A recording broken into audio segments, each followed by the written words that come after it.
¿Cómo está? Muy buenas noches con todos y nuevamente les agradezco la puntualidad. Bueno, nuevamente les habla la doctora Sandra Traverso.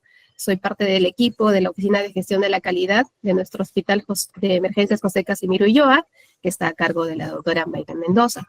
Bueno, el día de hoy vamos a continuar con nuestros módulos, del curso de auditoría de calidad de la atención en salud.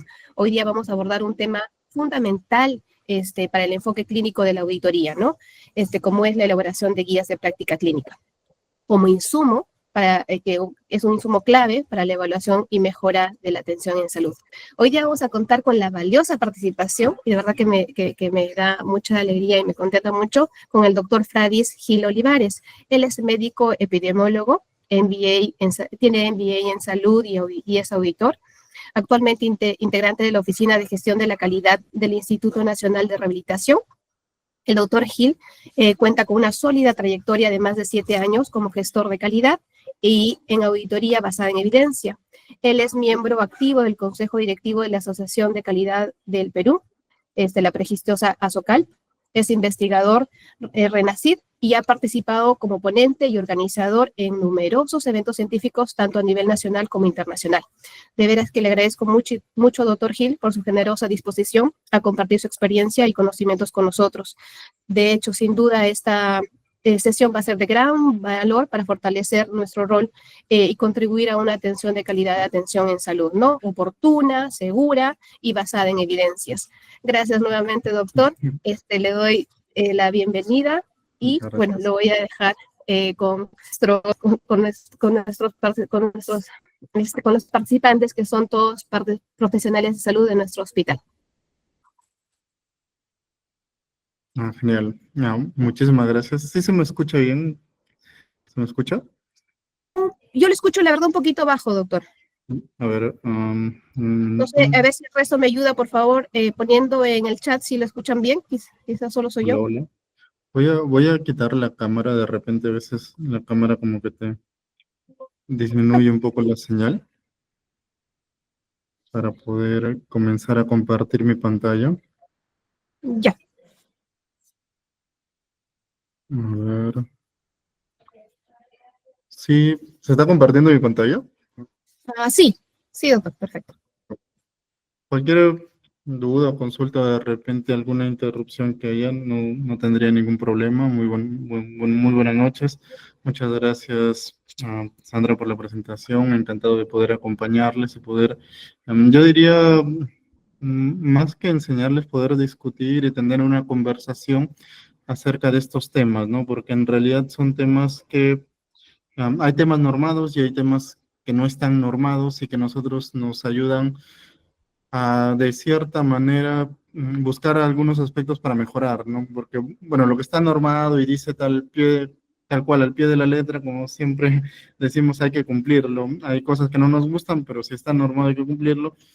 Y aquello que no está normado, hay que buscar la manera de hacerlo práctico, porque siempre es necesario, sobre todo aquellos, la labor de quienes somos gestores e incluso de quienes somos auditores, es buscar de que las áreas asistenciales pues puedan hacer su labor asistencial y aparte un poco de gestión, pero de la manera más práctica posible, ¿no? Y es nuestra función darles las herramientas desmenuzadas para que ellos puedan también incorporar este sentido de mejora continua, ver la importancia de las auditorías, ver la importancia de la evaluación o la comparación de lo acto médico, el acto en salud, con lo que dice cierta guía de práctica clínica o lo que dice cierta evidencia a nivel internacional, ¿no? Y eso es lo que vamos a tocar el día de hoy. Si bien es cierto, vamos a hablar de guías de prácticas clínicas, pero me gustaría meterlo en un contexto que ustedes, como van a ver al final, a nivel macro termina siendo una guía técnica. Si hablamos a nivel de instituciones del sector público, porque en el sector privado, bueno, hay algunas normas que no van a aplicar, pero en el sector público sí es algo que vamos a describir, ¿no? Enfocado en adaptación y adopción, más que todo algunos mecanismos de cómo, en base a cierta experiencia que he ido ganando, yo he desarrollado guías de prácticas clínicas tanto de nuevo, adaptadas, adoptadas, con metodología GRADE, incluso Adoloven, Adapted en algún momento de mi vida. También he hecho evaluación de tecnologías sanitarias, así que de cierta manera, como dice, esta experiencia me ayuda a buscar una forma de cómo trabajar sin salir de la norma, pero también buscando que todos podamos aportar al desarrollo, ¿no? Y como insumo para la auditoría de la calidad de atención en salud, porque como siempre decimos, incluso en el ciclo de PHVA, en el ciclo de Deming, lo que nosotros queremos al momento de desarrollar una guía de práctica clínica es que esta guía de práctica clínica o esta guía técnica se utilice, ¿no? Y la mejor manera de saber que se está utilizando, de saber que la guía se está implementando, es midiendo la adherencia a estos documentos y de cierta manera haciendo una auditoría, ya sea mediante los diferentes tipos de auditoría, en los cuales participen estos documentos y nosotros podemos evaluar el acto médico o acto en salud, ¿no? Una pequeña declaración de conflictos de intereses. Bueno, recibe financiamiento y becas de diferentes instituciones, tanto de acá de Perú como a nivel internacional. Y de cierta manera, lo primero que quisiera tratar el día de hoy es este punto, ¿no? La parte normativa. Porque si bien es cierto, se puede decir que la parte normativa es tediosa, pero debemos encajar a las guías de prácticas clínicas.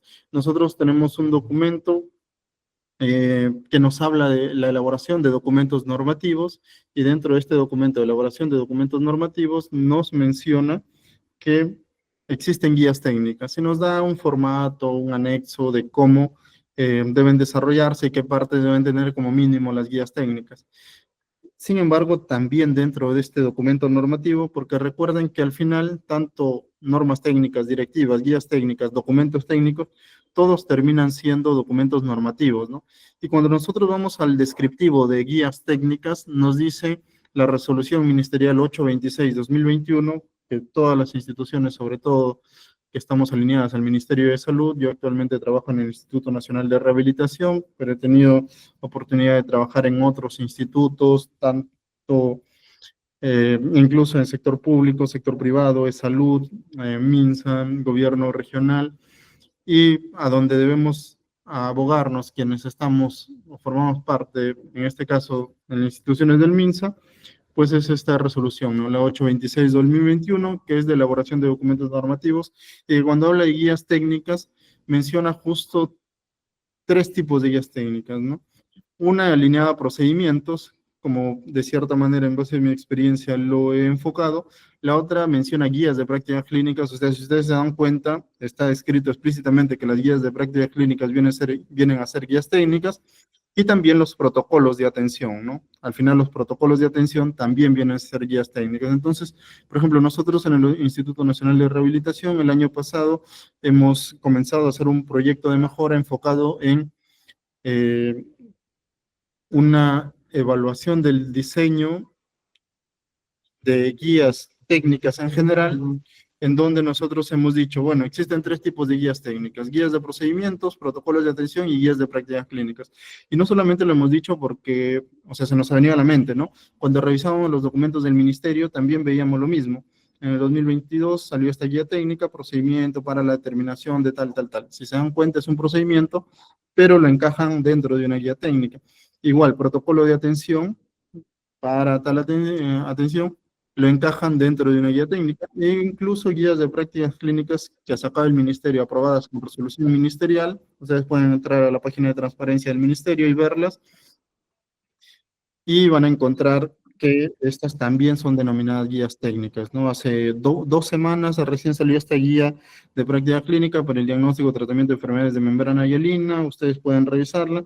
Sin embargo, se darán cuenta que incluso el ministerio saca guías de prácticas clínicas y uno no puede, de cierta manera, evaluarlas. La parte metodológica no puede aplicar herramientas como el AGRI2 para evaluar su diseño. Si las aplica, como vamos a ver más adelante, terminan saliendo bajos porque no detallan todo el proceso que han seguido, sobre todo en las que están siendo aprobadas con RM, porque tenemos otras guías. Recuerden que aprueba el Centro de Evaluación de Tecnologías Sanitarias, que pertenece a INS, que es así, tienen un desarrollo, de acá más adelante lo vamos a ver, y también tenemos a IETSI como institución que pertenece a salud y también hace guías de prácticas clínicas, ¿no?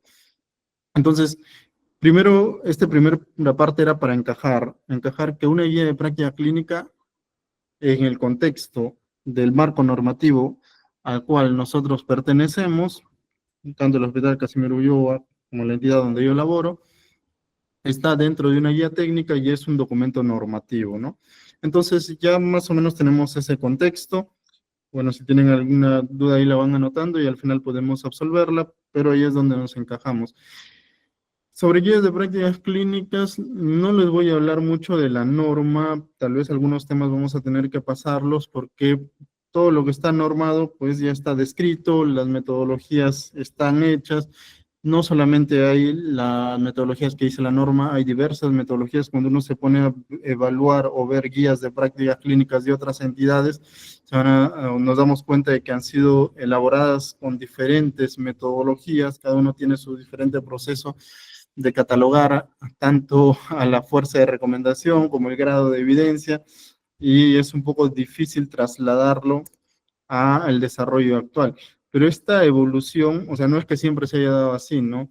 Primero recuerden que los documentos anteriormente, y esta fue una revisión que hicimos con un grupo de amigos hace unos años, en el 2017, en donde veíamos que los documentos primero se basaban en opinión de expertos, luego fuimos migrando a un consenso de expertos, o sea, ya no era que los expertos se sentaban y decían yo voy a hacer esto, esto, esto, sino más bien se sentaban y de cierta manera consensuaban, ¿no? Buscaban como que un consenso, y al final actualmente lo que se espera, incluso así no sean guías de prácticas clínicas, sino unas guías técnicas de tipo protocolos de atención, que éstas sean basadas en evidencias, ¿no? En la mejor evidencia científica disponible. Y la idea también es que todo ello sea centrado en la persona bajo el enfoque de atención centrada en la persona, que tiene que ver con una capacitación constante del personal de salud, con una coordinación en todo, entre todo el equipo que participa en el proceso de atención y una personalización, ¿no? Todos entendemos que de cierta manera eh, la, las guías de prácticas clínicas nos van a ayudar a estandarizar los procesos de atención, pero en el caso de que el paciente no se, o la recomendación que sea plasmado en una guía de práctica clínica no vaya acorde a lo que yo quiero aplicar en el paciente, todo ello debe estar justificado, debe haber una justificación de por medio, porque la idea es que nosotros, cuando se pueda estandarizar el proceso de atención, se haga, y en casos excepcionales que no se puede hacer, desafortunadamente no vamos a poder estandarizar todos los procesos de atención, ahí tenemos que justificar por qué no se puede.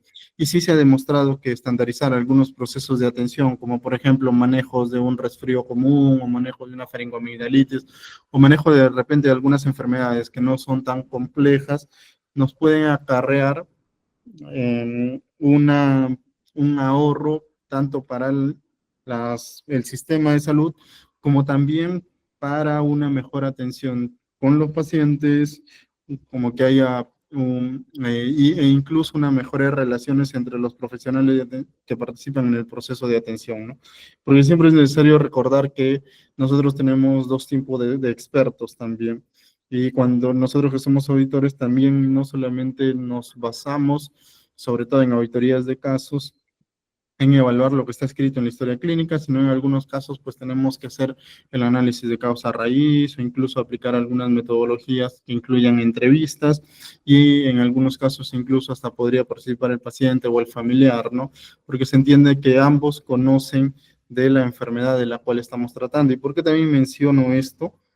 Porque en el desarrollo de guías de prácticas clínicas, lo ideal, aunque acá en Perú aún no estamos enfocados en ese punto, pero lo ideal es que las guías de prácticas clínicas se mm, desarrollen con la participación de grupos de pacientes o de grupos de, como se dice, de agrupaciones que tengan que ver con una enfermedad en específico, y a los cuales se le capacita en ciertas metodologías y se le incluye dentro del grupo elaborador, ¿no? Este era el documento que les comentaba que habíamos hecho con un grupo de amigos, en donde establecíamos diferencias entre los documentos, las guías de prácticas clínicas, cómo se desarrollaban antes, y la idea era cómo desarrollarlas ahora, pero cuando decimos desarrollarlas ahora, habían dos formas de desarrollarlas, ¿no? O bien desarrollas una guía de práctica clínica basada en evidencias de nuevo, o una adaptada. La de opinión de expertos ya no estamos considerándola como una guía de práctica clínica per se, porque se ha demostrado que tanto las de novo como las adaptadas tienen una mejor rigurosidad científica y por lo cual nos ayudan a que nosotros estemos de cierta manera, como quien dice, desarrollemos documentos lo más actualizados posibles, ¿no? Si ustedes se dan cuenta en las preguntas, en las guías de práctica clínica de Novo, se formulan preguntas pico, pero en las adaptadas no necesariamente, no van a depender del documento base. Y así hay algunas diferencias que si da un tiempo y leen ese artículo en el cual tuve oportunidad de participar, van a ver que no necesariamente todo se hace de nuevo. Hay varias cosas que se pueden hacer mediante mecanismos de adaptación, porque desarrollar una guía de práctica clínica de nuevo es tediosa, ¿no? IETSI, INS que desarrollan este tipo de documentos se pueden demorar incluso 6 meses, un año, y ustedes se van a dar cuenta que también los documentos que desarrollan suelen tener algunas limitaciones, y no porque los hayan hecho ellos, sino porque desarrollar una pregunta pico per se demora, ¿no? Una pregunta pico te puede demorar desarrollarla de 2 a 4 semanas. Imagínense que una pregunta, como dice la norma, una guía tenga de 10 a 15 picos, ahí se medirían entre 30 a 60 semanas, ¿no? En realidad es mucho tiempo. A nivel internacional, algunas guías basadas en evidencia con metodología GRADE pueden demorar entre 1 año a 2 años en ser desarrolladas, ¿no? Sin embargo, es necesario también conocer, como les decía, que desarrollar guías de práctica clínica de nuevo no es la panacea.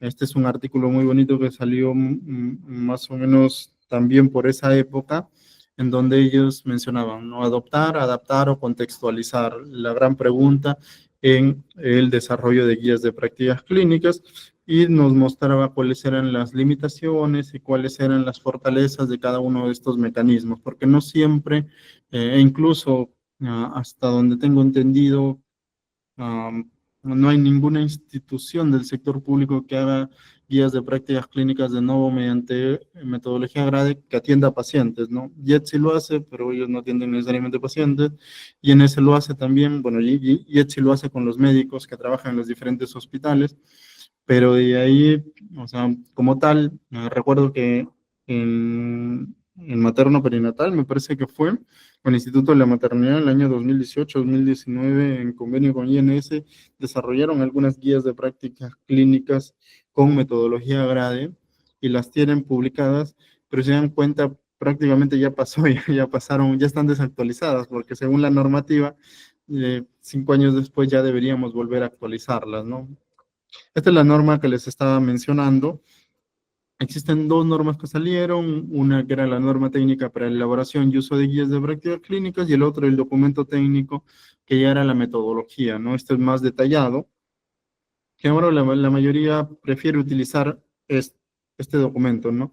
Que la mayoría que publica guías de prácticas clínicas como entidades, hospitales u otros, institutos, más que todo se basan en el anexo, ¿no? Si el anexo te dice que tiene que ir esto, incluso he visto la guía que les comentaba que el MINSA había sacado hace 2 semanas, se basaba en el anexo. No podemos nosotros tener acceso, no sabemos si es que ha hecho la metodología, no la ha hecho, pero tampoco es que tenga nivel de evidencia según metodología GRADE como para decir que lo ha hecho basados en esta norma de acá, ¿no? Entonces, estas son las dos normas que se tienen, pero como le digo, más es enfocado en el anexo cómo se hace.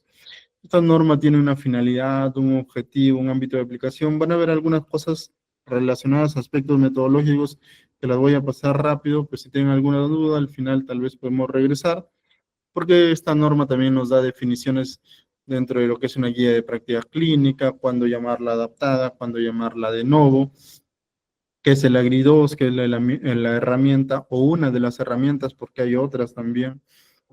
RAIC, por ejemplo, es una herramienta que también nos ayuda a evaluar el rigor metodológico de una guía, pero la que está más extendida y la que se utiliza a nivel nacional es el AGRI2. ¿Y por qué lo menciono? Porque, por ejemplo, nosotros también cuando hacemos auditorías de calidad de atención programadas, actualmente yo soy el presidente del comité de auditoría médica en mi institución, nosotros utilizamos esta herramienta para evaluar las guías, tanto las institucionales, aunque sabemos que tienen limitaciones y es muy probable que salgan bajas, como las internacionales, ¿no? Luego, como el mismo documento lo dice, hay un mecanismo de priorización, la selección de tópicos de la guía de prácticas clínicas, que eso cada institución lo va a hacer, la constitución del grupo elaborador, con los requisitos que debe tener cada uno. Esto también es un poco difícil de llegar, un grupo multidisciplinario de 5 a 10 personas, pero eso es lo que pide la norma como mínimo y que tengan todos estos criterios, ¿no? Además de ello, lo que sí yo recomiendo que se haga es siempre considerar a un líder, ¿no? ¿Quién va a ser el líder, por ejemplo, de la guía de práctica clínica de diabetes mellitus tipo 2? Muy probable que tenga que ser un endocrinólogo, o sobre todo en Casimiro Ulloa, que ven emergencias, por ejemplo, una guía de práctica clínica de Zika, en la cual yo participé hace tiempo, también, o sea, o bien tendría que ser un emergencista junto, pero que dentro del grupo elaborador participe un cardiólogo, participe un internista. Entonces va a haber profesionales clínicos y van a haber técnicos en metodología. En las diferentes instituciones donde he tenido oportunidad de participar, eh, se han tenido que contratar técnicos metodólogos, ¿no? Para apoyar en el desarrollo de guías en los diferentes grupos elaboradores, por más pequeños que sean estos. Funcionamientos del grupo, bueno, se designan tareas a nivel de grupo, además de la declaración de conflictos de interés que se deben realizar antes de comenzar a hacer la guía, siempre es necesario, y los tipos de conflictos de interés que pueden haber, que van a ser personales económicos, personales no económicos, o sea, personales económicos es si es que uno va a dar una charla y la empresa le paga directamente, personales no económicos es cuando la empresa no le paga, pero le puede pagar un viaje, o intereses no personales económicos, cuando, por ejemplo, la empresa no le ha pagado directamente a esta persona a nivel económico, pero sí a la empresa de esta persona o a alguien familiarizado con él y que podría causar un posible conflicto de interés, ¿no? Registro de las declaraciones y qué acciones tomar frente a los conflictos de interés. Por ejemplo, en algunos grupos elaboradores donde he participado, el problema es que a veces claro, los especialistas, al ser especialistas, siempre van a, de cierta manera, tener contacto tanto en el sector público como en el sector privado, ¿no? Y entonces a veces tenemos especialistas que dan charlas para el sector privado con respecto a una de las preguntas pico que estamos desarrollando, pero no tienen conflictos de interés relacionados a otra de las preguntas pico, ¿no? En esos casos a veces lo que se hace es retirarse, o mejor dicho, que no participen en la discusión de esa pregunta pico, pero si no tiene conflicto de interés con las otras preguntas pico, como que siempre es discutible, no necesariamente tendría que retirársele de todo el grupo elaborador de la guía, porque ya nos ha pasado que a veces terminamos quedándonos sin especialistas, ¿no? Y no se puede desarrollar la guía. Luego, bueno, se formulan las preguntas pico basadas en esta metodología que se había mencionado y se hace una búsqueda, ¿no? Se hace una búsqueda sistemática de guías de prácticas clínicas y una evaluación preliminar de las guías de práctica clínica identificadas. Esta evaluación preliminar normalmente está enfocada más que todo en aspectos de hace cuánto tiempo fue hecha, si es que esta guía está alineada a la población en donde nosotros queremos aplicarla, y luego la evaluación de la calidad de las guías que se hace utilizando ya la herramienta Griddo que habíamos comentado, ¿no? Y luego la decisión de desarrollar una guía de nuevo o desarrollar una guía adaptada. Ahora, claro, si es que, por ejemplo, incluso cuando son guías de nuevo hay todo un mecanismo para aprobar, perdón, cuando son guías adoptadas hay todo un mecanismo que no está descrito específicamente en la norma, cada institución lo ha hecho a su manera. Yo le voy a mostrar un ejemplo de cómo se está desarrollando en una entidad, pero no necesariamente es algo que tenga que hacerse así, ¿no? Sino es una forma de cómo nosotros hemos visto más adecuada de hacerlo. Y luego hay fuentes, ¿no? De donde uno puede sacar las guías, ¿no? Organismos recopiladores, organismos elaboradores, normalmente que tienen que ver con instituciones científicas o las sociedades científicas como tal, y de bases de datos biomédicas, como por ejemplo Medline a través de PubMed, Scopus, en algunos casos Trip Database también es un buen buscador de guías de prácticas clínicas, y que de acá de repente más adelante nos demos un espacio para verlos. Evaluación preliminar de las guías identificadas, como les había mencionado, valorar la rigurosidad del año de publicación, similitud con respecto al objetivo y coincidencia con los tópicos de estudio. Y luego la evaluación de calidad de guías de prácticas clínicas, y menciona acá solo aquellas guías con puntaje aprobatorio, puntaje promedio mayor de 60% según el AGRI2, serán incluidas en el proceso de adaptación. Este punto es bien discutible y es un punto que ha traído discusión entre diversos metodólogos, porque cuando uno revisa la herramienta AGRI2 y el desarrollo metodológico que ha tenido, nadie te dice que hagas esto. Incluso otras instituciones, de lo que sí se basan es en el dominio 3, ¿no? Que es el dominio que tiene que ver con metodología. Pero nadie te dice que tengas que promediar y peor, establecer un corte, ¿no? Incluso hay algunos que establecen un corte de 50%, otros establecen un corte de 70%, depende de cada institución. En la norma se ha dejado de esa manera, bueno, eso ya desafortunadamente está descrito así en el documento metodológico, pero como le decía, esto es bien discutible. Los dos tipos de guías que se habían mencionado, y luego, pues, el documento metodológico que nosotros tenemos a nivel nacional hace una partición, ¿no? Entre qué es lo que yo voy a hacer para desarrollar una guía de práctica clínica de nuevo, que según lo que sabemos, esta se va a enfocar a documentos, o mejor dicho, a la respuesta a preguntas pico, o cuando estas son de una guía de práctica clínica adaptada, ¿no? En la guía de práctica clínica adaptada no vamos a desarrollar exclusivamente preguntas pico, pero sí necesitamos darle respuesta evaluando la aceptabilidad y aplicabilidad de las recomendaciones, ¿no? Y la redacción del borrador, ¿no? Que se va a llevar a cabo. Esto también es importante, consultar a los grupos de interés, a revisores internos en algunos casos, porque no todos participan en el desarrollo de la guía de práctica clínica o en la guía técnica institucional.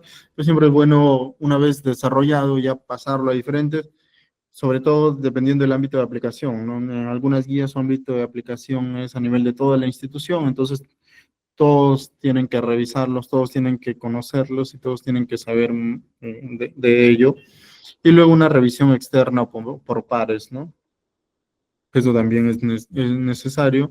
Algunas instituciones ya lo hacen. Se presenta el proyecto de guía a alta dirección y alta dirección es quien de cierta manera lo termina aprobando, ¿no? Si bien es cierto, acá se menciona que el expediente contará con sustento técnico, texto de proyecto y todo ello, cuando uno va a la RM de elaboración de documentos normativos, lo que sí nos dice es que, claro, la guía técnica o la guía de práctica clínica debe ir acompañada de un informe técnico sustentatorio. Todo documento normativo va acompañado de un informe técnico sustentatorio y la idea es que se pongan algunos aspectos relacionados a estos puntos, ¿no? Luego viene la publicación y difusión, pero recuerden que además de la publicación y difusión, si bien es cierto, esto está a nivel de MINSA, nosotros debemos socializarlo, porque una cosa es publicación, yo agarro, publico la RD en mi página de transparencia de mi institución, la difundo, o sea, mediante un correo, digo que ya está publicada, que ya tenemos, está aquí aprobada con RD, todo.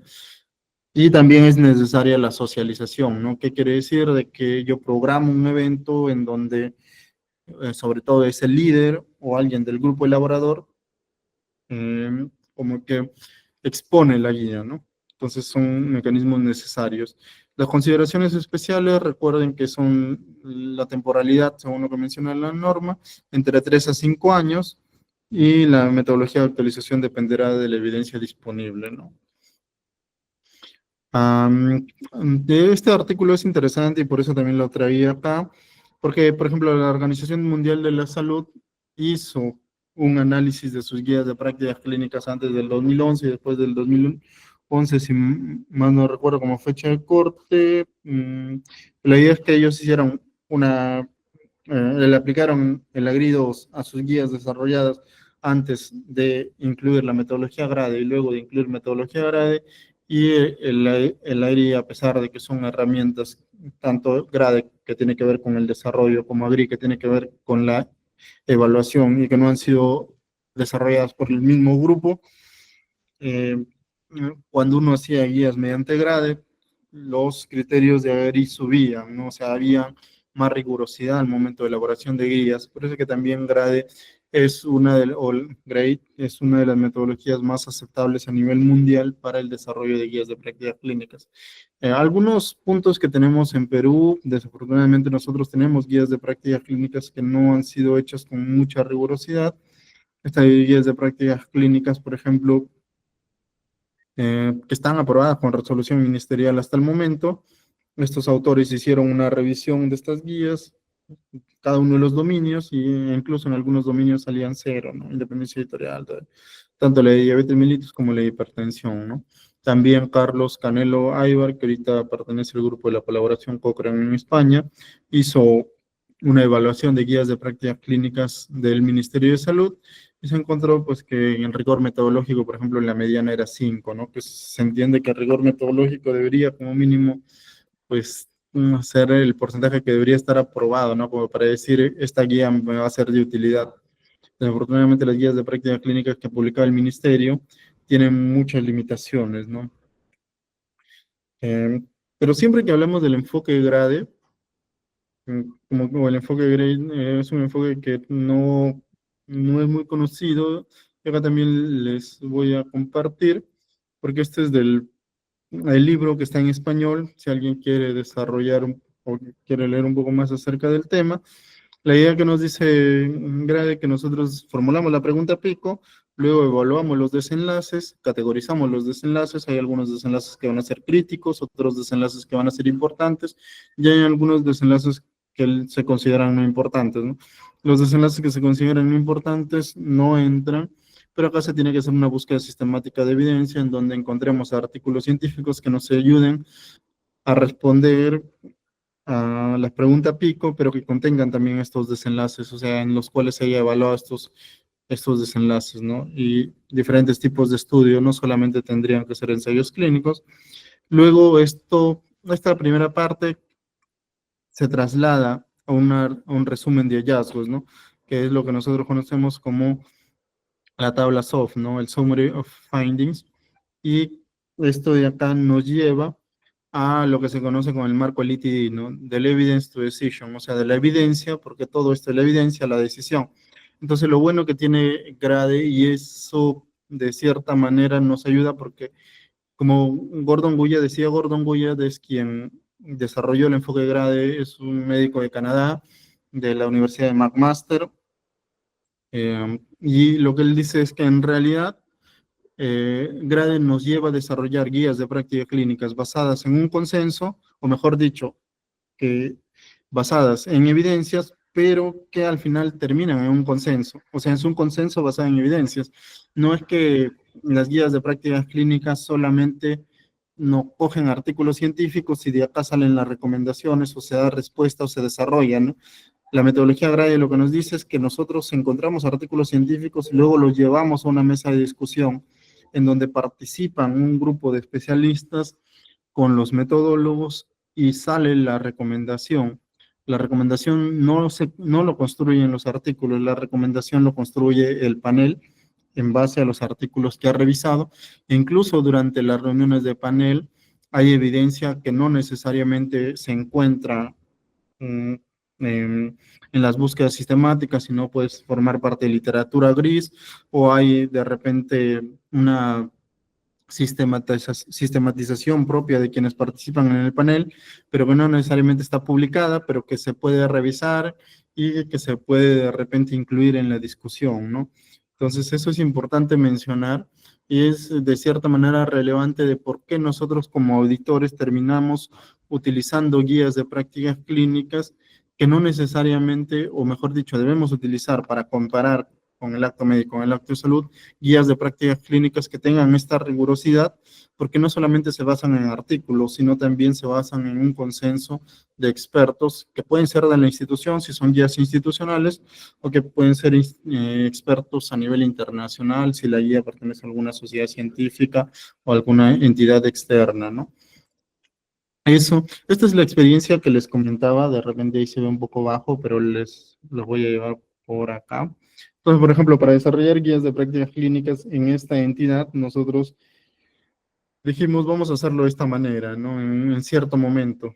Ya tenemos un mecanismo de priorización, como dice la norma, vamos a conformar el grupo elaborador, luego de conformar un grupo elaborador, organizamos y planificamos la elaboración de la guía y vamos a ver qué metodología utilizamos. Van a haber guías de prácticas clínicas que nosotros, en base a las guías encontradas, vamos a querer adoptarlas, se emite un acta de adopción y termina el proceso. Van a haber guías que vamos a tener que trabajar en base a metodología grade de novo y estas van a tener que seguir o van a tener que hacerse siguiendo lo que establece la norma, ¿no? Y van a haber guías que van a tener que pasar por un proceso de adaptación propio de la institución que nosotros quedamos que lo íbamos a hacer de esta manera para cumplir la parte rigurosa, sobre todo del desarrollo de recomendación. Identificamos y elegimos las guías, si estas cumplen el criterio de selección y aprueban el AGRI, se elige la guía como tal. Si no pasa eso, acá también han pasado algunos puntos, ¿no?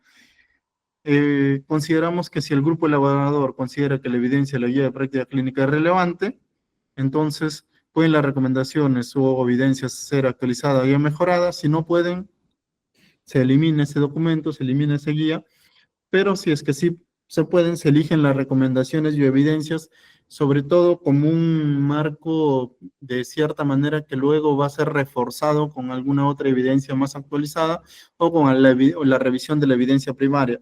¿Por qué hacemos esto? Porque ya nos hemos topado en algunos casos con guías, por ejemplo, no sé si ustedes alguna vez han escuchado las guías de NSCN o guías elaboradas por algunas entidades que unos les aplica el agrado si tienen varias limitaciones para salir aprobadas, pero el grupo elaborador, los especialistas confían en ellas y de cierta manera emiten recomendaciones que luego evidencia científica adicional sustenta sus recomendaciones, entonces sí nos pueden servir de insumo, ¿no? Entonces todo eso lo que hacemos, recopilamos todas estas recomendaciones que puedan existir ahí y lo que pasamos es en discusión con todo el grupo elaborador, vemos si es que se adoptan las recomendaciones. Si se adoptan, se incluye dentro de la GPC que se está desarrollando. Si no se adoptan, se modifican en base a la disponibilidad de insumos, disponibilidad de materiales, ver cómo esta recomendación, si se puede modificar, va a encajar y si en caso no se pueda, pues tampoco ya no se considera, ¿no? Al final se edita la guía de práctica clínica según los formatos que establezca la institución, se valida y se remite para revisión, o sea, hay una validación también de este documento, hay una validación interna del mismo, se edita y se remite para una versión final, ¿no? Acá se codifica, la parte de codificación, se firma según su competencia y se publica para luego pasar a un proceso, bueno, esta es hasta la publicación y difusión y luego pasar a un proceso de socialización, ¿no? Entonces, este es más o menos un ejemplo práctico de cómo en una institución trasladamos el desarrollo, que a veces es la parte, como quien dice, que uno más difícil se le hace, ¿no? Porque uno, la norma te dice así, así, así, pero de graficarla a veces es un poco complicado. Eso es lo que hicimos y esta parte también quería tocarla porque, si bien es cierto, el título es cómo las guías de prácticas clínicas nos van a ayudar a nosotros que somos auditores a mejorar nuestra práctica de auditoría, por así decirlo, o de repente a mejorar a nivel de la institución los procesos de atención, ¿no? Y la idea es que nosotros actualmente está en boga, no es la panacea, como siempre se ha dicho, pero que está en boga el enfoque de medicina basada en evidencias, ¿no? Y el enfoque de medicina basada en evidencias nos dice ello, que nos dice que nuestras decisiones, en este caso si lo abordamos a guías de prácticas clínicas, ese es un documento que salió publicado en el 2024, el cual yo lideré y lo hicimos con un grupo de amigos, hicimos una revisión acerca de los principios de la medicina basada en evidencias, algunos mitos que hay y cómo subsanarlos. Y la idea de la medicina basada en evidencias es esa, ¿no? Que nosotros como auditores debemos conocer, de que nosotros nos basemos en los mejores resúmenes de evidencia, de que ésta sea guiada por la confianza que se tenga en las estimaciones. Cuando nosotros evaluemos en algunos casos los intervalos de confianza, evaluamos la evidencia primaria, este es un punto, evaluamos la evidencia primaria, este es un punto que consideramos. Y luego también, y es algo que los auditores también debemos conocer, que la evidencia nunca es suficiente para tomar una decisión. Y por eso es que, si ustedes se dan cuenta, cuando uno hace una auditoría programada, ya sea como parte del comité de auditoría médica, comité de auditoría en salud o una auditoría de caso, en algunos casos se pide que haya una reunión de inicio y una reunión de cierre. Y lo que nos dice la norma es ello, ¿no? Que nosotros en la reunión de cierre debemos mostrar todo lo que hemos encontrado al departamento donde ha sido evaluada la historia clínica, y ellos también nos van a dar un feedback que puede formar parte del informe de la auditoría de calidad de atención que se presente, porque cada uno puede hacer la auditoría y puede encontrar algún hallazgo, pero de repente este hallazgo tiene también una sustentación, ¿no? De por qué se tuvo que realizar de esa manera, y eso de cierta manera también nos ayuda a construir las recomendaciones del informe de auditoría, ¿no? Entonces, en sí, lo que nosotros debemos hacer como auditores es utilizar la medicina basada en evidencias enfocada en estos 3 puntos, ¿no? La evidencia científica siempre es necesaria, pero también es necesaria la experiencia de quien brindó la atención, ¿no? De de los médicos tratantes, de los profesionales que participaron del proceso de atención, y los valores y preferencias del paciente. Esto, si trasladamos al tema de auditoría, más se ve en las auditorías de caso, en donde se pueden incluso hasta hacer entrevistas, ¿no? Este es un punto también que cuando nosotros los auditores vamos a leer una guía de práctica clínica o cuando vamos a buscar integrarla, es un poco difícil, ¿no? Porque hay jerarquías de evidencias y cada una de las entidades tiene su propio tipo de evidencia y tiene su propia cómo jerarquizarlo y tiene su propia forma de graduar la recomendación. Entonces, la idea de que en algún momento se logre hacer grade para todas las guías es que nosotros podamos utilizar grade y hablemos el mismo idioma, ¿no? Acá también hay otro tipo diferente de evidencia. Y lo que sí debemos tener en cuenta es que, si bien es cierto, siempre se nos ha hablado de una pirámide de evidencia, en donde te dicen que, algunos dicen que las revisiones sistemáticas están arriba, otros dicen que los ensayos clínicos están arriba. Actualmente, Murat hizo esta diagramación, ¿no? Dijo, en realidad las revisiones sistemáticas no pueden estar arriba porque las revisiones sistemáticas, o sea, la conclusión a la que llegue una revisión sistemática depende mucho de los estudios que cada uno utiliza, ¿no? O sea, si una revisión sistemática puede estar muy bien hecha, pero de repente la evidencia que utiliza es de baja calidad, y al final la recomendación o la conclusión que emite, porque las revisiones sistemáticas emiten conclusiones, no emiten recomendaciones, la conclusión que emite, la certeza de evidencia va a ser baja, ¿no? ¿Por qué? Porque se basan en la calidad que tengan los estudios en los cuales de los cuales se va a hacer la revisión sistemática. Y el otro punto es algo que a veces nos hemos dado cuenta, ¿no? Que, por ejemplo, existen ensayos clínicos randomizados que están muy mal hechos, y que a veces existen algunos estudios de cohorte que están muy bien hechos. Entonces, puede que un estudio de cohorte incluso llegue a tener mayor calidad o certeza de evidencia que un ensayo clínico randomizado. Y por eso es importante que en algún momento nosotros también sepamos acerca de las herramientas para evaluar los diferentes tipos de estudios, ¿no? Porque, como les digo, o sea, no es porque no, o sea, esto de acá ya no sirve mucho, ¿no? No es porque sea un ensayo clínico randomizado, va a ser mejor que un estudio de core, no necesariamente. Depende mucho de qué tan riguroso ha sido metodológicamente en su elaboración. Y el otro punto también que trató este estudio, en el cual lideré, es que tenemos que darnos cuenta que, como quien dice, no todos los diseños de estudio van a responder a todas las preguntas pico, ¿no? O sea, yo no haría un ensayo clínico aleatorizado para responder a una pregunta que tenga que ver con etiología, con pronóstico, con diagnóstico. No tendría mucho sentido y se utilizaría muchos recursos. Por eso es que la idea es que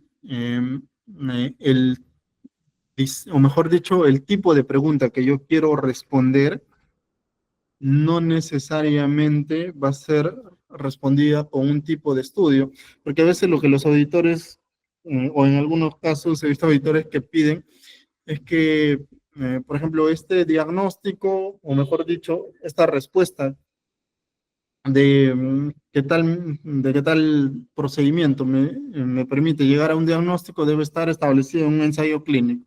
Y no, no siempre sucede eso, ¿no? Sabemos que hay los tipos de estudio, hay estudios de test diagnósticos que tienen sensibilidad, evalúan especificidad, evalúan la razón de verosimilitud y todo ello, entonces es diferente, ¿no? Por eso eso debería quedar claro para nosotros que somos auditores, porque no necesariamente todas las preguntas o todas las van a tener que provenir o van a tener que ser respondidas por un diseño de estudio que a veces nos han enseñado que es el de máximo rigor y por eso tenemos que guiarnos de ese, ¿no? Depende del tipo de estudio. Finalmente, que esto es algo que publicó Giordano Pérez, que es del grupo también de Cochrane de México, que como él decía, ¿no? A veces en la pirámide de evidencia nosotros encontramos tweets de famosos, y al final las revisiones sistemáticas la dejamos por la esquinita, los ensayos clínicos también por acá, cuando en realidad debería ser al revés, ¿no? Deberíamos nosotros basarnos en aquellos estudios que estén hechos que estén hechos metodológicamente o de modo riguroso para tomar nuestras decisiones y no en un WhatsApp con una experiencia personal, no en lo que dice la gente o no de lo que mencionan expertos en YouTube, ¿no? Ya. Luego de eso, lo que les comentaba es este punto. A ver, a ver. Mi pantalla sí se comparte, ¿no? ¿Sí se sigue viendo mi pantalla? Sí, sí, Fran, sí se ve. Sí, se ve. Ya, genial. Una de las principales bases de datos donde vamos a encontrar guías es PubMed, ¿no? Si bien es cierto, esta no va a ser un taller de búsqueda, pero esto sí sería bueno que ustedes sepan. eh, Ustedes pueden poner acá Clinical Practice Guideline y acá cuando ustedes le pongan, prefiero primero ponerle agregar a búsqueda, acá le salen los resultados, ¿no? Y esto ustedes lo pueden unir, por ejemplo, con cualquier palabra, ¿no? Acá lo voy a unir, por así decirlo, con hipertensión que solamente está en el título. Con el título y ¿dónde está? Ponerlo por acá, agregamos la historia. Esto lo podemos unir con una I. Es solamente para mostrarles que esta plataforma, que es PubMed, nos permite, si bien es cierto, te encuentra un montón de diferentes tipos de estudios, y por ejemplo, acá los primeros que salen no tienen guías de práctica clínica en el título, pero eso depende mucho de cómo sepamos buscar, ¿no? En este caso eso ha sucedido porque nosotros le hemos puesto acá en Clinical Practice Guideline en todo, o sea, en todos los campos. Entonces acá, por ejemplo, le ponemos solo en el título y lo unimos. A ver, tenemos que unir hipertensión. Acá solamente me salen 21. El problema de ponerle solamente en el título es que pueden salir la menor cantidad posible, ¿no? Entonces, por ejemplo, Clinical Practice Guideline for the Management of Hypertension in China, que es del 2024. Entonces, sí nos van a salir guías de diferentes países, regiones o lugares, ¿no? En PubMed. Otra de las bases de datos donde yo siempre acudo y que me parece que uno debería acudir antes de ir a PubMed es Trip Database. O sea, por ejemplo, en Trip Database uno le pone, encima ellos te ayudan, ¿no? Hypertension. Uno le pone buscar y te van a salir un montón de tipos de documentos. Pero cuando ustedes pongan buscar, vayan acá, le dan clic en donde dice Guideline y le van a salir solamente guías. Y también ustedes pueden poner que yo quiero que solamente sean de Canadá. Creo que ya no se puede elegir. No, estas funciones solamente dan cuando uno es pro, pero para ser pro se tiene que pagar. Sí. Entonces, uno de los buscadores también es Trip Database, sobre todo para buscar guías de prácticas clínicas de manera preliminar, y también el otro es Science Direct, ¿no? En Science Direct también uno puede buscar guías de práctica clínica, ¿verdad? Clinical practice. Quiero ver si es que salen.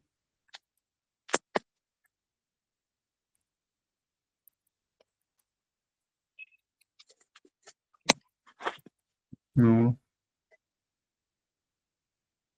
Sí, también nos salen algunas guías, ¿no? Entonces, sobre todo porque nosotros como auditores también tenemos que saber dónde buscar estos documentos, ¿no? Estos son 3 de los lugares más famosos donde buscar. Como les digo, de ahí ustedes pueden ir a otros, e incluso a las sociedades científicas mismas, de donde descargarlas y todo eso. Pero estos sí son 3 buscadores que yo recomiendo prioritariamente dónde buscar, ¿no? Y acá a nivel de Perú tenemos sets, ¿no? A nivel de Perú tenemos el sets, que no quiero abrir. Esta era la guía que les decía, había salido el 12 de mayo, una resolución ministerial 328, que era la de membrana hialina. Pero si ustedes se dan cuenta, abrimos la de membrana hialina y son solo 32 páginas, lo cual es un poco difícil de pensar que una guía esté específica en solo 32 páginas, y es más descriptiva, ¿no? Ni siquiera te mencionaba recomendaciones, bueno, es hasta donde había, o sea, te menciona de manera descriptiva, pero no te menciona una recomendación con su fuerza de recomendación, con su grado de evidencia y todo ello, ¿no? Entonces, es una de las limitaciones que veo que hasta el momento tienen aquellas guías de práctica clínica que están siendo aprobadas con RD. Esto no sucede en las guías de SETS, ¿no? Que pertenece también a INS, y uno puede ir a esta página y va al apartado de guías de prácticas clínicas, y acá encuentra todas las guías de práctica clínica. Desafortunadamente, digo desafortunadamente por ahora, porque se están enfocando mucho a primer nivel de atención. Se dan cuenta, todas las guías que están saliendo son de primer nivel de atención, no eran las que se tenían en ese momento. Hay una de cáncer de cuello uterino en estadios tempranos, que fue hecha también con el Instituto Nacional de Enfermedades Neoplásicas. De repente les sirva, pero son las que están hasta el momento publicadas, ¿no? Y luego la página de Jetsi, ¿no? Jetsi también, uno va a Jetsi y acaba la dirección de guías de prácticas clínicas. A ver, y va al apartado que dice guías de prácticas clínicas, y acá van a ver tanto guías como la evaluación de adherencia, que esto lo vamos a dejar para la siguiente oportunidad, ¿no? Adherencia también ellos tienen una forma de hacerlo, yo también les comentaré un poco de la experiencia que se ha tenido, pero ahora que estamos hablando de guías de prácticas clínicas exclusivamente, esto es lo que tiene Jetsi, ¿no? La última que ha publicado ha sido la de osteoartritis, como se darán cuenta, la publicaron a inicios de este año y tienen su versión corta, su versión extensa, sus flujogramas. Para mí, las mejores guías que están saliendo a nivel nacional son las de Jetsi, ¿no? Entonces, de todas las entidades que tenemos. Así que su experiencia es muy buena en el desarrollo de guías, y, por ejemplo, cada guía tiene como 15 preguntas pico, ¿no? Sí. Entonces, más que todo, lo que quería traerles el día de hoy es una parte práctica de cómo nosotros, como editores, vamos a utilizar esta evidencia, este tipo de evidencia para tomar decisiones. Y como lo decía Gordon Guyatt, hay 3 principios, incluso que los auditores tenemos que tomar en cuenta respecto a la atención médica basada en evidencias, ¿no? El primero es que hay evidencia que es más aceptable y más creíble. Tenemos más confianza en ciertas formas de evidencia que en otras, ¿no? O sea, de hecho, si uno me dice un ensayo clínico, puede que y que esté hecho de manera rigurosa, yo confíe más en ello que lo que dice un reporte de casos, ¿no? El segundo punto es que necesitamos resúmenes sistematizados de la evidencia de mayor calidad disponible, ¿no? Esto es lo que les mencionaba, que es necesario ver no solamente el resumen de evidencia, porque al final nosotros tenemos el resumen de evidencia, pero a veces la calidad no siempre es la mejor, ¿no? Por eso es que él también menciona que es la mayor calidad disponible. No es solamente exclusivo de ensayo clínico, no es solamente exclusivo de revisiones temáticas, no es solamente exclusivo de algún tipo en especial, sino que la mayor que tengamos a la disponibilidad a la fecha. Y en tercer lugar, que la evidencia por sí sola nunca te dice qué hacer, ¿no? Siempre es evidencia en el contexto de valores y preferencias, y por ello es necesario que durante el proceso de elaboración de guías de prácticas clínicas participen grupos multidisciplinarios, ¿no? Y que luego esto permita que cuando yo voy a hacer mis auditorías, pues estas haber sido hechas rigurosamente, nos ayuden a comparar lo que yo estoy haciendo, que se encuentra especificado en la historia clínica a través de nuestro médico acto en salud, con lo que yo debería hacer, ¿no? Y lo que yo debería hacer va a estar en una guía de práctica clínica, en un documento aprobado, y que es al final lo que nosotros los auditores terminamos haciendo, ¿no? Muchas gracias, Sandra. Gracias a todos. Gracias. Gracias, Freddy, por sintetizarnos todo este amplio tema. Y la verdad que sí nos has dado una buena guía. Y sobre todo para nosotros, que nuestra realidad después es la de adaptación, ¿no? De las guías de práctica clínica, que justamente ya te comentaré más adelante que también nosotros estamos enfocándonos en el trabajo y hemos avanzado bastante con algunos departamentos.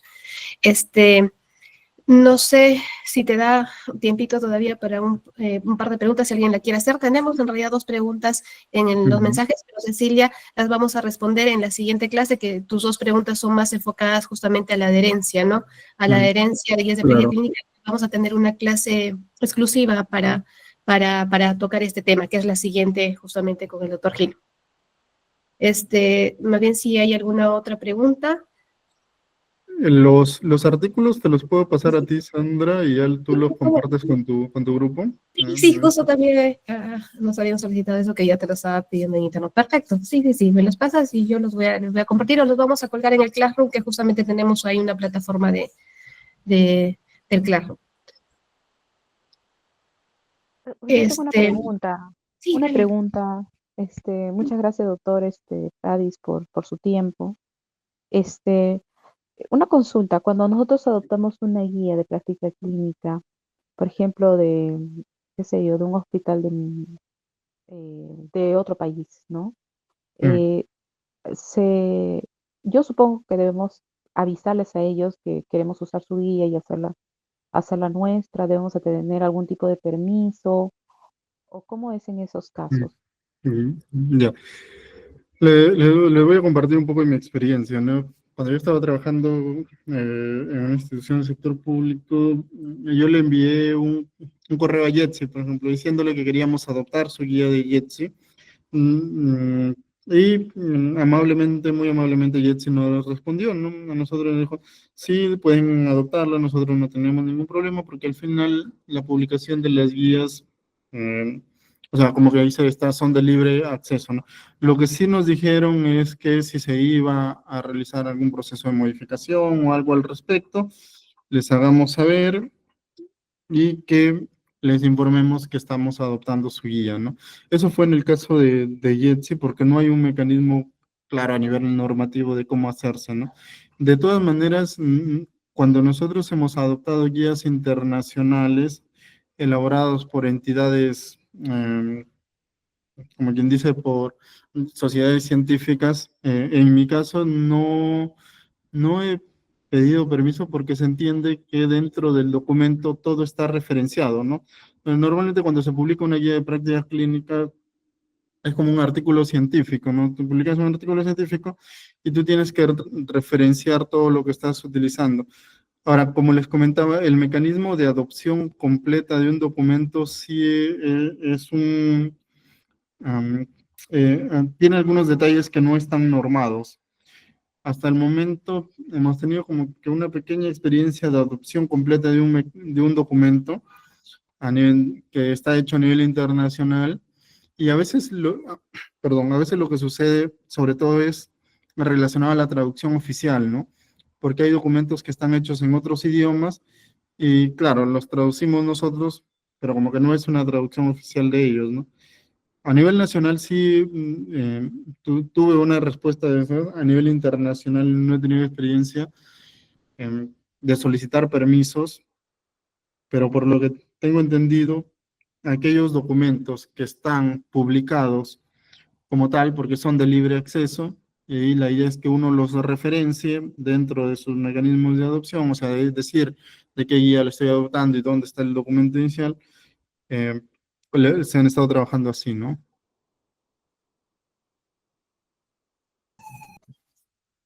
Gracias. ¿Alguna otra pregunta, Maybe, o ahí está claro? No, sí, está bien. Muchas Sí, gracias. muchísimas gracias. Bueno, gracias, Gladys, nuevamente. Vamos a tener una siguiente exposición también con el doctor Gil, que va a ser enfocado a lo que es un poco lo que es adherencia de guías de práctica clínica y guías de procedimientos. Doctor Gil, de verdad que nuevamente te Sí. agradezco tu experiencia. De verdad, los aportes han sido bastante buenos. Muchísimas gracias. Y bueno, nos vemos en la siguiente sesión. Yo voy a aprovechar, por favor no se vayan todavía, yo voy a aprovechar en todo caso explicarles un poquito de qué va a consistir la actividad de este módulo. Pero yo sé que el doctor Francis sí tiene que retirarse porque tiene otro... Sí, Sandra, Sí, perdón, pero a las sí, 7 sí, tengo sí, otro evento. sí, Y lo sé, muchas gracias también. muchísimas Vamos gracias. conversando. Sí, Cuídense. gracias, hasta Bye. luego. La actividad de este módulo va a ser un examen en Google Form. Mañana vamos a pasar las preguntas o vamos a colgar al Classroom, pero va a ser solo para marcar, pero va a tener una pregunta final donde sí es digamos, para llenar, que consiste en que cada participante o cada profesional de salud va a enlistar sus cinco guías de práctica clínica o guía de procedimientos asistenciales que debería tener su área, de acuerdo a la priorización, ¿no? Pueden guiarse voy a también colgar la normativa, donde que hay unos criterios de priorización, ¿no? Y de acuerdo también a su experiencia, como hemos visto, la experiencia del profesional es muy importante. Entonces, lo que queremos saber es que cada uno enliste sus 5 guías de práctica clínica, los tópicos, ¿no? O sea, por ejemplo, obviamente, de departamento de cirugía, ¿no? Por hacer más sencilla el ejemplo, una de las atenciones principales son de apendicitis, entonces una de ellas definitivamente debería estar guía de práctica clínica de la atención o manejo, de diagnóstico, manejo, tratamiento de apendicitis, ¿no? Y así, sus 5 principales tópicos de atención del área donde están laborando, ¿no? Eso es básicamente el personal de enfermería igual, sus guías de procedimientos asistenciales, ¿no? Creo que enfermería va a ir más enfocada a procedimientos asistenciales, ¿no? Sus guías técnicas, sus protocolos. Entonces, es solo necesitar esas 5 por cada, es la que va a ser para llenar, pero las demás sí son para marcar. Eso, y bueno, si tienen alguna duda en relación también a la entrega del trabajo anterior, sobre Vamos a la clase para fijar más para poder hacer nuestra tarea, ¿verdad? Sí, claro que sí, se van a agarrar. Ahora, Gracias, doctora Sandra. después de que les mencioné también un poquito que sí tardamos en colgar las clases. ¿Por qué? Porque primero hay que bajarlas y demora bastante bajar y contamos con eso, con el apoyo de la Oficina de Comunicaciones, y ellos son los que nos hacen, digamos, esa actividad, nos colaboran con eso, ¿no? Una vez que nos lo den, lo colgamos inmediatamente a la plataforma de Claro. ¿Ya? Entonces, eso sería, creo que todo por hoy, si no hay ninguna otra pregunta.